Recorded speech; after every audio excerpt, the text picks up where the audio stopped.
Good morning, grandkids. Do you remember me telling you about this book? I think I showed it to you even.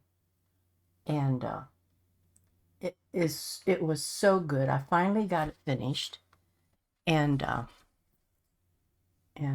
Marcy Mahoney, the author, who signed it for me even, told me that gave me her permission to read you that first short chapter of the book. And this first chapter, which is very short, it's only a few pages, is where she is living. The main character, Julia, is living on an island way up north of the main continent. At the end of this little short chapter will be the end of her life for this book on that island. She will be then on the big continent. And it's going to be so good. If you get this book and read it, you're going to love it because there's a lot of intrigue going on. But she did give me this permission to read you this first chapter to get you into it. Advance. Julia Woods braced herself as the line of attackers rushed toward her and the other defenders. Shouts and the clash of weapons reverberated from the rocky mountainside around them. They fought in pairs, some with swords or pikes, others with cudgels and quarterstaffs. Julia's sword cut through the fray with practiced movements, deflecting blows from her opponents and knocking several of them to the ground in her wake. Her heart pounded and her mind was focused on the singular task of staying on her feet. A sword arced into her view and Julia dodged it deftly as her attacker lunged for the strike. The move threw her attacker off balance and she saw her opportunity. She pivoted into a turn kick, swinging her foot behind the attacker's forward ankle as he tried to recover from his strike. Julia swung her leg back, the momentum of the move toppling her opponent sideways. She was back in her fighting stance as he tumbled to the ground, his sword falling from his hands. "Halt!" came a command from across the field, and Julia looked around to see that she and a handful of her defenders were left standing. Everyone else was sprawled on the ground. Dalton Awell, huntmaster of Gainesria's Town's Guard, stepped toward the fighters with an approving nod. Gainesria is the place where she is living right now, this island or the town in the island.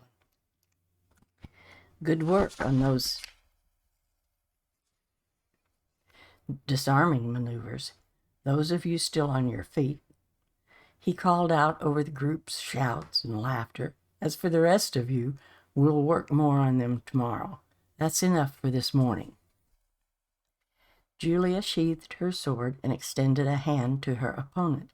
"Sorry, Fionn," she said with a smile. Fionn Smithson. I don't know if that's Fionn or Fionn. Fionn Smithson let her pull him up to standing, a scowl on his face. "You're overly fond of that leg hook," he said. She shrugged. "I'll stop using it on you when you learn to avoid it." "I don't need to avoid it. I'm not on the town guard," Fionn said, rolling his eyes, "and neither are you." "I will be," she said. A strand of her dark blonde hair came loose from the long braid she wore for practice, and she tucked it behind her ear. "And why do you bother coming to these practice sessions if you don't want to learn?" she said. Fionn leveled a look at her. "Why do you think?" "Because you're a supportive friend," she said, "and you like falling on the ground a lot." "Real funny," he muttered. "What's the matter with you?" Fionn's frown deepened. "Nothing." The two of them set off across the practice area. Others gathered their gear and donned their cloaks against the chilly air. Even On this first day of spring, cold mist still hung in the mountainous island of Greenwoods, and the morning sun had yet to make an appearance. Julia gave Fionn a sidelong glance as they walked. "If you need to talk, I can listen." "Maybe later," Fionn said. "Happy birthday, by the way. I didn't get to tell you that earlier." "Thanks," Julia said. "I've finally come of age, so I can request to officially join the Dawn's Guard and do more than just train with them." "It does make things better to be of age," Fionn said. "It is nice to have a say in community affairs. The village leaders act differently to me now, like my thoughts matter." Julia snickered. "So turning 20 a few months before me has made you a sage?" She does like to tease him, doesn't she? "I've always been older and wiser than you," Fionn said, making a snooty face. Julia raised an eyebrow. She extended a finger to touch his chest, and when he looked down to see why, she bonked him in the nose. "Older, anyway," she said, laughing. Fionn smiled. "Darn it." "Hey, Julia." The two turned to see Leaf Pines trotting toward them, a small leather satchel dangling from his hand. Julia gave him a broad smile. Fionn's momentary mirth disappeared, and his frown returned. "Hi, Leaf," Julia said. Leaf came to a stop and threw one arm around Julia's shoulder as he handed her the satchel. "My mother asked me to give you her stash of winterberry leaf." "Oh, thank you. We're nearly out of it," Julia said, tying it to her sword belt. "So many people had deep chest colds this year, and that depleted our supply." "Your grandmother mentioned that when she was over checking on my mother this week." "Is her wrist better?" Julia asked. Leaf nodded. "Much thanks to your grandmother's ministrations. I'll be sure to let her know." "I also wanted to give you this." Leaf leaned down and kissed Julia softly on the lips. "Happy birthday." "What a lovely gift," she said with a giggle. "Thanks, Leaf." Beside them, Fionn cleared his throat. "Hey, Fionn." Leaf turned to him with a friendly smile. "You held your own pretty well today for a guy who says he's not a fighter." "I'm not a fighter," Fionn muttered. "Someone has to make the weapons for you lot." "And we appreciate that," Leaf said. He gave Julia a questioning look, and she smirked.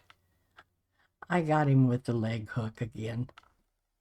Leaf laughed. "I told you it was an effective move." "Thanks for teaching her that one," Fionn said, his voice full of sarcasm. Julia rolled her eyes. "He's just grumpy because his mother is making him learn a presentation dance for the spring festival." "I'm not grumpy," Fionn argued, "and that's not what's bothering me." "Ah, yes, the eligible for marriage ceremony," Leaf said. "I had to do that a few years ago. My younger sister has been gushing over her presentation dress for weeks now." "Is there any way out of it?" Fionn asked. "Not if your mother is set on making you do it," Leaf said, snickering. "I don't want to do it. It's so humiliating," Fionn said. "It's not so bad. The whole thing is just a town formality. It's been 3 years since my ceremony, and I've still not married." Leaf elbowed Julia. "How's your dance coming along?" "Oh, I'm not doing one," she said. "That's unfortunate," Leaf said. "I've seen your fighting footwork. I bet you'd give the other dancers a run for their money." Julia laughed. "Thanks, but my grandmother wouldn't allow it. She said she has different plans for me, whatever that means. I've made it clear to her that I intend to join the Dawn Guard." Leaf smiled. "Any word from the Huntmaster?" "Dalton says I'm ready to join, and yesterday he said my grandmother asked to speak with him."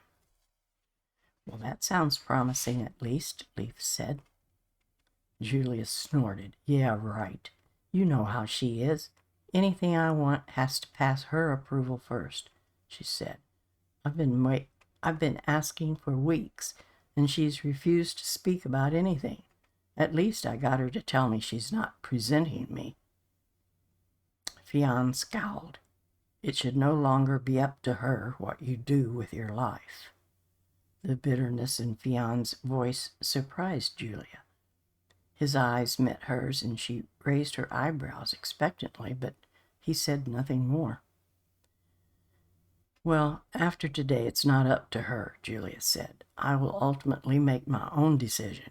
It would be nice to have her blessing, though. Well, we look forward to having you on the Dawn Guard. You're a great fighter, Leaf said. Julia smiled. Thanks, Leaf. I should get to the end. I promised Thayton that I'd help them out today as his wife's been under the weather, Leaf said. I'm sure Hazel will be at her loveliest, Fionn said, though his tone sounded more like mocking than teasing. It was widely known that Hazel Brewer, the innkeeper's daughter, was quite persistent in seeking Leaf's affections. It was also widely known that Leaf wasn't quite ready to settle down yet, despite romances with Hazel and several others in the village, including Julia. Leaf clapped Fionn on the back with a smile. I'll tell her that you said so. No, I meant, Fionn said, wiping a hand over his eyes in frustration. I'll see you later, Leaf waved as he strolled off toward a wooden walkway that led him into the village. Julia smacked Fionn in the arm. What is wrong with you? Oh, what was that for? Why do you have to act like that when he's around? I was just joking, Fionn rubbed his arm. It didn't sound like it. Julia crossed her arms over her chest. I don't know what's gotten into you today, but if you're upset with me about something, just tell me. I'm not mad at you. Julia sighed. You can talk to me about anything, Fionn. You know that. Fionn stared at her a moment, his expression softening. It looked as if he was about to say something, but they both saw Dalton approaching. Not here. Will you come by the house later? He said. I don't know what grandmother has planned for my birthday, but I'll try, she said. Fionn's scowl returned. Well, her rule is law. Come by when you can. He stalked off toward the village without another word. Julia watched him go, shaking her head. What's the matter with Fionn? Dalton stepped up beside her. I have no idea, Julia said. He's been mad all morning, but won't say what it's about. Nothing I do or say has helped. Perhaps it's because you keep besting him in practice. No, it's not that, Julia said. We've always bickered like siblings, but this isn't the same. He's really upset about something. Best let him work it out for himself for a bit. He'll talk to you when he's ready. Dalton gestured with his head for her to follow him, and the two set off toward the village. The pine needles crunched underfoot, still covered in a hint of frost, and Julia could feel late winter living its last days in the shadows. The heavy snows had at last given way to the mists of the rainy season, but the soil was still hard and cold, and a chill in the air seethed from the stones and crags of the mountains. In a few weeks, the gloom would let up, and the sun would shine unhindered for a precious few months.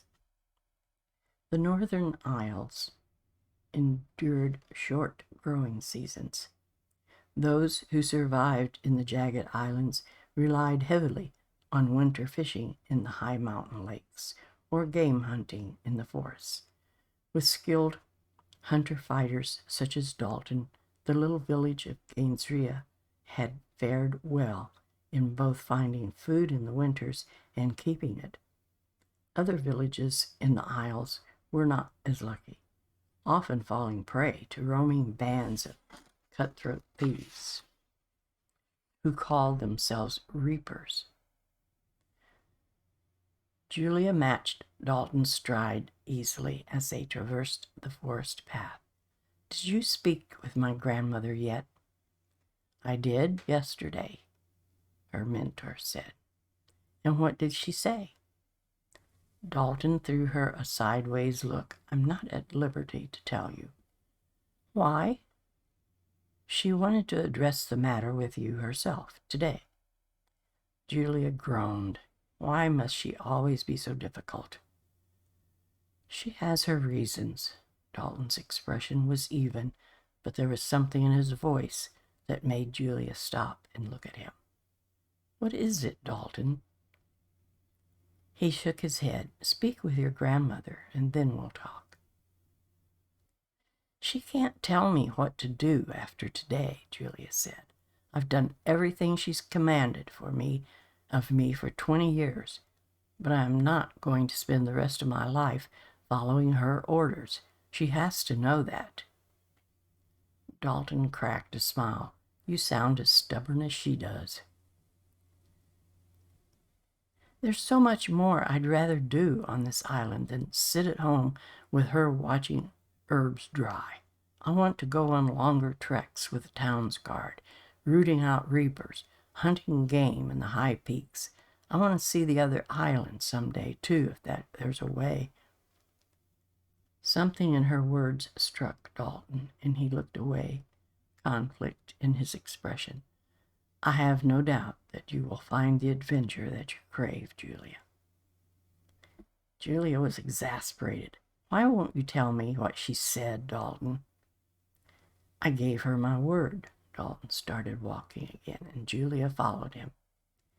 "Gainsria is blessed to have a master healer, such as your grandmother, living here in the village, and thus we all do our best not to go against her wishes. There is no one else of her skill on the isle." "That doesn't make her your ruler." "No," he said, "it doesn't." The forest thinned around them as they reached the edges of the village. Gainsria was nestled in a forest valley at the foothills of the mountains that made up the Isle of Greenwoods, the largest of the Northern Isles. The village had an inn with a large common room that also served as the town's tavern and meeting hall. Gainsria also boasted a sawmill and a smithy, which was more than the nearby villages of Stone Ridge or Slate Hill could offer. People came from all over the island to trade with the small but prosperous village. Because of the deep winter snow, the cottages in Gainsria were built on risers and clustered against the mountainside in large alpine trees. Walkways between the buildings kept the villagers safe above snowfalls that could easily engulf a person in the long winters. That sounds interesting, doesn't it? Can you imagine living in a village way up high above mounds of snow with walkways between them among the trees? That'd be kind of cool. As Dalton and Julia stepped onto one of these walkways, Julia was glad to see that there were no remnants of snow left in the valley, on the valley floor beneath Gainsria. Grass and wildflowers would grow soon, and festivals would be held there during spring and summer. Dalton and Julia reached the fork in the walkways, and their steps halted. "I'll be at the inn later if you want to join me for a birthday ale." Julia snorted. "If I'm allowed to leave the house, I'd be glad to." "Hear her out," Dalton said. "She's not the enemy." "Let's hope not." "I know," Julia said. "I'm just ready to step into my own purpose, not hers." "You will," said Dalton, and Julia noted the uneasy tone in her mentor's voice again. He shook it off and gave her a smile. "Good work today, Julia." "Thanks, Dalton," she said. She watched for a moment as he started off for home, then continued down the path toward the cottage that she shared with her grandmother. Eva Woods was setting the table for breakfast when Julia returned. "How was practice?" she asked as her granddaughter breezed in the front door. "It went well." Julia pulled off her boots and hung her sword belt on a hook by the door. "The last of the snows is melted. Another week or so, and the ground should be thawed." "It's about time. This winter felt like the longest yet," her grandmother said. Julia watched her grandmother pour from the tea kettle. The older woman's gray hair was braided in an elegant arrangement at the back of her head, and even in her plain woolen work dress, she managed to have an air of grace like no one else in the village. "Leaf brought you his mother's waterberry supply," Julia said, and held out the satchel.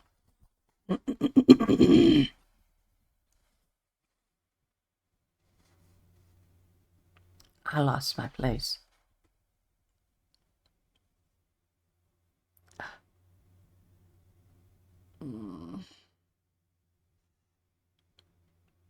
"Thank you. Put it on the windowsill and go wash up for breakfast." Julia deposited the satchel and then bounded up the stairs to her small bedroom. She stripped off her practice clothes and bathed quickly with a basin and ewer. The cold water made her glad for the warm clothes that followed. Julia dug around in her trunk and pulled out a light gray woolen dress and stockings. She untied the cord that had kept her braid in place and shook out her long, dark blonde hair, grateful for the release of tension on her scalp. With a pair of leather house shoes on her feet, Julia returned to the kitchen and plunked herself in a chair next to her grandmother. She swiped a slice of bread from the plate and dunked it in a teacup. "Where's your apprentice?" Julia asked through a mouthful.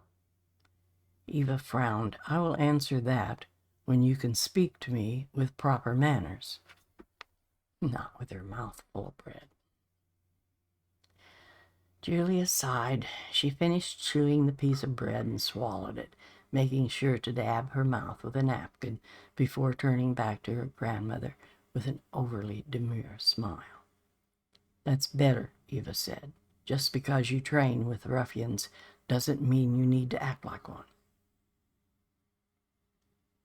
"Your apprentice, Tavia?" Julia asked, ignoring Eva's judgmental comments. "One of the loggers' wives had her baby earlier. I sent Tavia late last night to check up on the child. She should be on her way back from Stone Ridge by now." "She went by herself?" "Tag and Sorrel went with her. She'll be safe enough."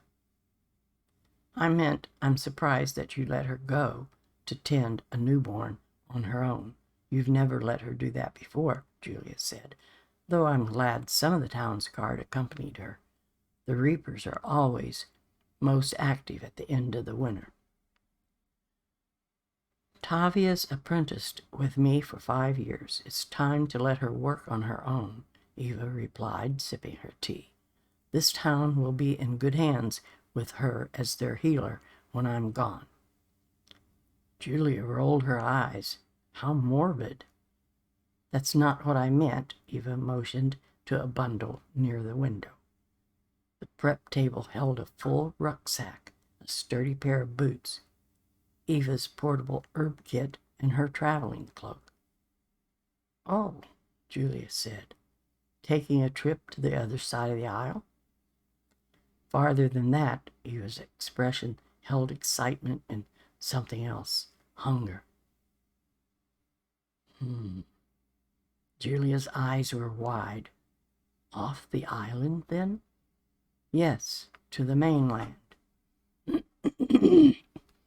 In all her life, Neither Julia nor her grandmother had ever left the Isle of Greenwoods. Contact between the individual northern isles was rare. The uneven coastlines and treacherous shoals that surrounded the isles were nearly impossible to navigate without tearing a hole in a hull, and only a handful of sailors were skilled enough to attempt it. Sometimes, in the short-lived calm of summer, a boat from the mainland would chance the shoals to trade goods, but Gainesville hadn't seen a trader ship in many years. Julia gave a baffled laugh. How do you expect to get to the mainland? Will you call down Marius the seafarer from the night sky? Don't be childish, Eva said. Marius is a myth. I have safe passage. That is all you need to know about it right now. I don't like her grandmother. Will you at least explain to me why you are going? There are matters pertaining to your future that I must attend to now that you have come of age. I am so sick of that phrase, Julia said with a groan, and I'm so glad that you're not making me do a presentation dance. For once we are in agreement, Eva said. You tell the blacksmith's boy I meant what I said about his request this morning. What request? He came by after you left for your training to ask me for your hand in marriage. Julia's jaw dropped. He did what? He was polite about it at first, but when I reiterated my refusal, he became belligerent. He told me that you are a grown woman and that he doesn't need my permission to ask for what he wants. I would not see my only grandchild wed to one with that temperament. That explains his mood this morning, Julia said, as Fionne's comments replayed in her mind. He told me a few years ago that he wanted to court me, but I turned him down because I don't share the same feelings for him. It was awkward for a while, but our friendship seemed to work itself out. I thought we were well past that. Did he think gaining your permission would change my mind? I do not know, but if he approaches you with this question, you are to turn him down. Your future does not include marriage to the blacksmith's boy. Julia held her breath. She was frustrated with Fionn, irritated with Eva's controlling and condescending statements, but her grandmother was finally ready to talk about the future with her, so she kept her tone calm. What do you have in mind instead? Eva leveled a hard look at Julia. You complain that I have been overly strict, and you resent my control of decisions regarding your life. Well, yes, Julia was a bit shaken aback by the blunt words, but I've tried to respect your rules. You said before that you have your reasons for behaving so. I do, Eva said. I've done all of this to keep us hidden from the man who murdered our family. Julia's breath left her in a single incredulous word. What? Eva's hard expression did not change. Your parents, my daughter and her husband, were slaughtered in one horrible night, along with my young son. We would have perished too if I had not fled with you. Julia struggled to understand. As a child, she had begged her grandmother for stories of her parents, but Eva had told her nothing. When Julia was old enough to inquire about their deaths, Eva's story was always the same. They are lost to us, Julia. Let us not dwell on the details. The answer had never satisfied Julia, but she would not have guessed something this dire. Were they killed by reapers? No. Our family is from the mainland. Eva's expression grew more intense. After these long years in hiding, I do not know what has become of our homeland.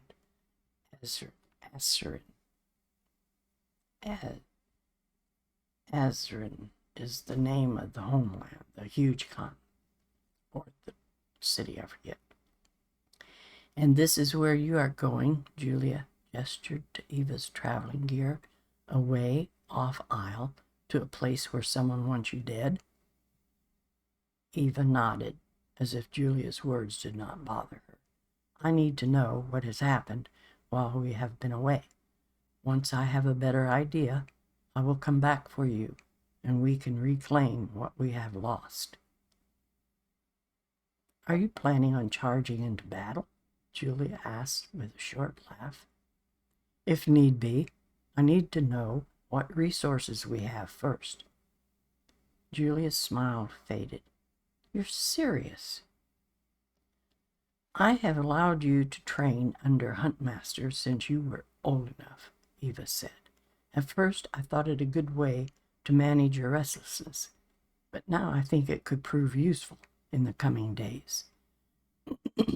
You have a natural talent for it, like your father did. You are so like him, sometimes it's bewildering. I didn't know I had anything in common with him, Julia said softly. You've never even told me their names. Eva's expression softened a bit. Luke Archwilde. Your mother, Marion, was a Harrington like me. Your rightful name is Julia Elora Archwilde. I changed our name to Woods when we went into hiding. And they weren't woodcutters from Stone Ridge? Our family has been nobility in Azrin for centuries, Eva said with a haughty laugh. My true place is ruling my shire and leading the royal council, not acting as a village healer. Julia felt betrayed. So you've been lying to me about almost everything for my entire life. To protect you. It was safer if you did not know the details of your parents' lives. Had we been tracked, no one would be able to discern you from other children your age. Why would you wait so long to tell me all of this? Because this is no mission for a child, Julia. I wanted you to be old enough and well-trained for what is to come. Excuse me, kids. Julia weighed this new knowledge of her family against frustration at her grandmother's deception. At least, she thought, the older woman was finally telling her something of substance. And Dalton knows this? She asked. He said he spoke with you. We spoke on it yesterday, Eva said. Dalton has been a good mentor for you in your father's stead, and he has trained you well. It will serve us well on our journey. I have been training to join the town's guard. I need you more than this village does, Julia, and your combat skills are just the beginning. You are capable of so much more. Julia set down her teacup. You are asking me to choose between defending my village and helping you fight in a place I've never known. There is no choice, Julia, Eva said. Your place is with me, and your true home is awaiting our return. Julia tried to keep her voice calm. My home is here in Gainesria. This town is irrelevant. I am all that remains of your family, and the man responsible for that must pay for his crimes. I've lived and trained with people of this village my whole life, and you think that they are irrelevant? The people here have served us well, but this is not where we belong. Served us? Julia was aghast at her grandmother's arrogance. This is a community. Eva sighed. Julia, family is a blood bond, not a convenient group of strangers. You do not know this because you have been robbed of it. Family is people who love you, blood bond or not. Julia shook her head. I am supposed to care for blood relatives I've never known before than people who have been a real part of my life? These people do not need us. Azrin does. Azrin has gotten along without us for 19 years, grandmother. I doubt it needs us as much as you think it does. I'm leaving today, and I'll be back within a fortnight, Eva stated. Make your peace with this village, Julia. When I return, you are coming with me. There's no other option. I don't like her grandmother at all. Julia stood, her chair screeching back behind her, and started for the door. I have come of age today. I will make my own decisions. Where do you think you're going? I'm going to see Fionn. I promised him I would stop by. Do not give that boy false hope, Julia, Eva warned. I'll be honest with Fionn, which is more than you've ever done for me. I did that to protect you. I can protect myself, Julia said. I have a choice in this matter, whether you like it or not. Go to Azrin if you must, but leave me be. You think you are being noble, standing up for these people, Eva retorted. A misplaced sense of trust and duty is what got your father killed. Julia ripped her cloak from the hook and threw it around her shoulders. Well, it looks like I inherited a heart from one side of the family at least. Eva was speechless. Julia took the opportunity to leave the cottage, slamming the door behind her. Julia meant to go to Fionn's house, but instead found herself up on one of the mountain paths in her favorite spot, overlooking Gainesria. It was a short hike and not at all treacherous, but she had stormed out of the cottage in her leather house shoes, which made the climb challenging. Still, she refused to go back for her boots, lest she have to speak with her grandmother again. Her cloak and woolen clothing were warm, at least.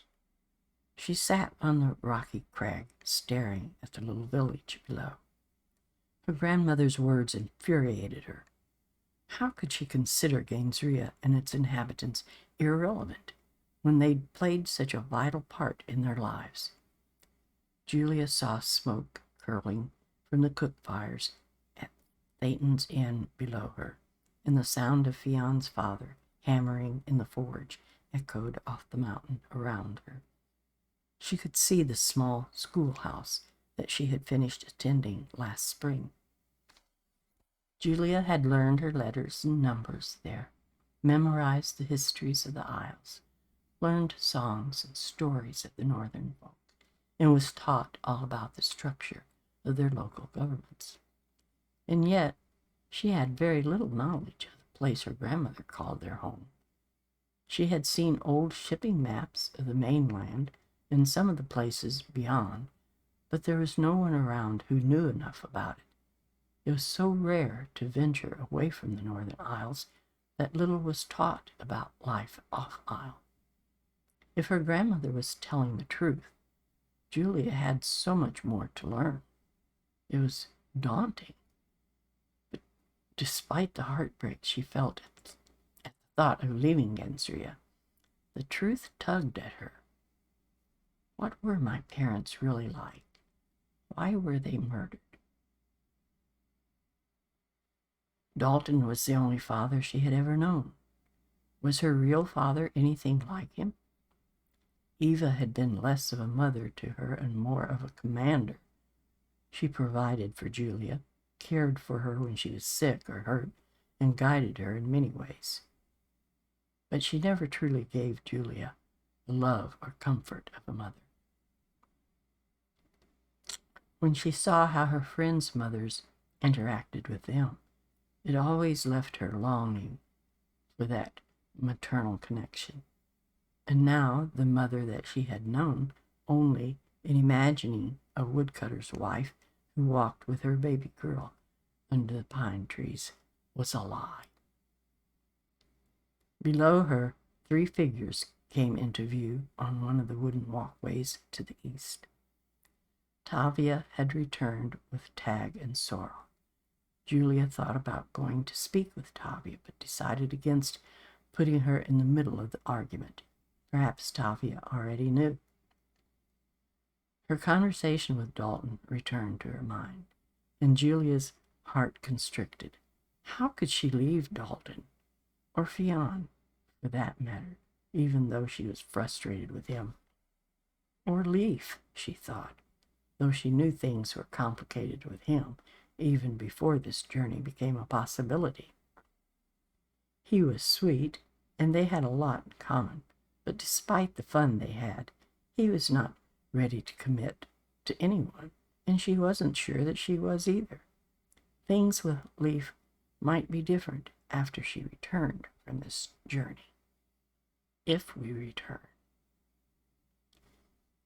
Angry tears sprang to her eyes, and she scrubbed them away with the edge of her cloak.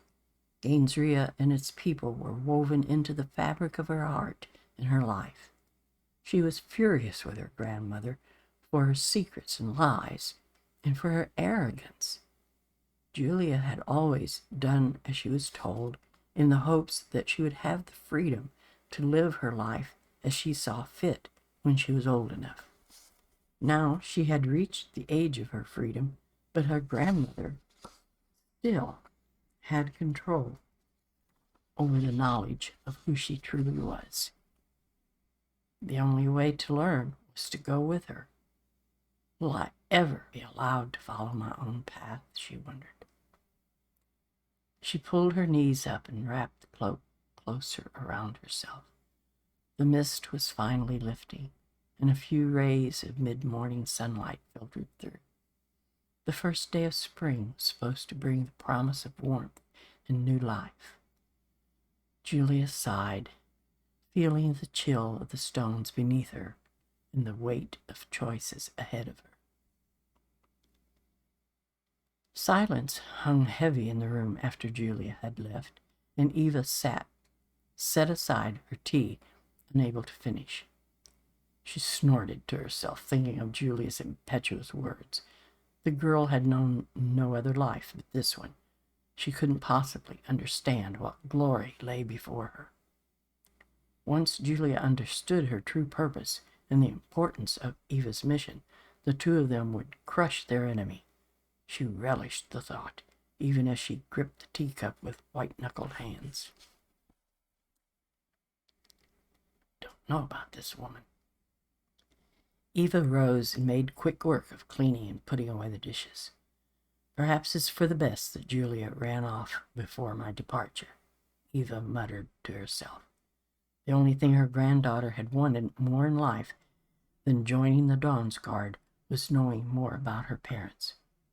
Despite her reaction, Eva was sure Julia's true desire would win out, and she'd acquiesce to her wishes. Julia had a fortnight to come to terms with the situation. If she didn't, Eva had her ways of making Julia cooperative. In the meantime, Eva had work to do to prepare the way for both of them. She could delay her trip no longer. She doused the kitchen fire before moving to the work table to pull on her boots and cloak. After a final glance around the room to see all was in order, Eva shouldered the rucksack and pulled aside the woven rug that covered the entrance to the root cellar. She lifted its door, took up a lantern, and descended the stairway, lowering the door above her. The dim cellar was musty. Cold air wafted up from the earth and stuck to her skin.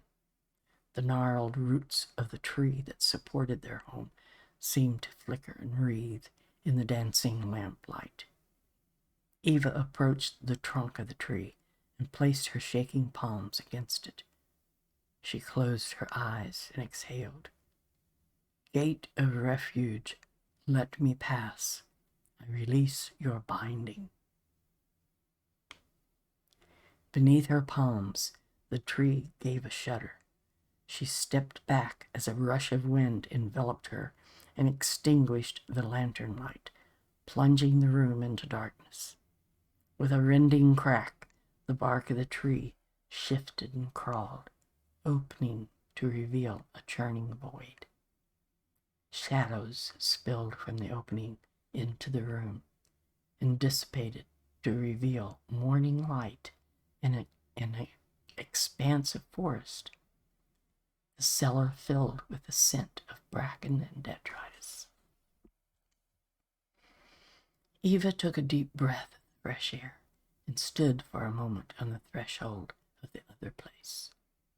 The mid-morning sunlight in the forest was welcoming, but she knew the safety that she had worked so hard to secure for the last 19 years was over the moment she stepped through. Despite the danger that awaited her, it was at long last time to go home. Excitement welling in her heart, she stepped out of the portal and examined the old, familiar setting to get her bearings. Then she set off into the forest.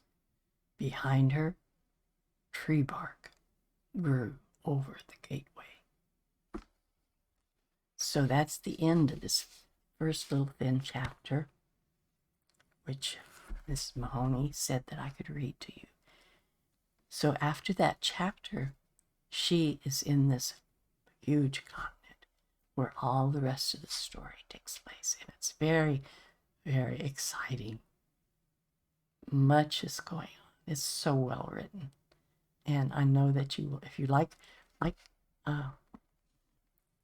fantasy stories, you're going to love this one. Archwilde by Marcy Dewey Mahoney.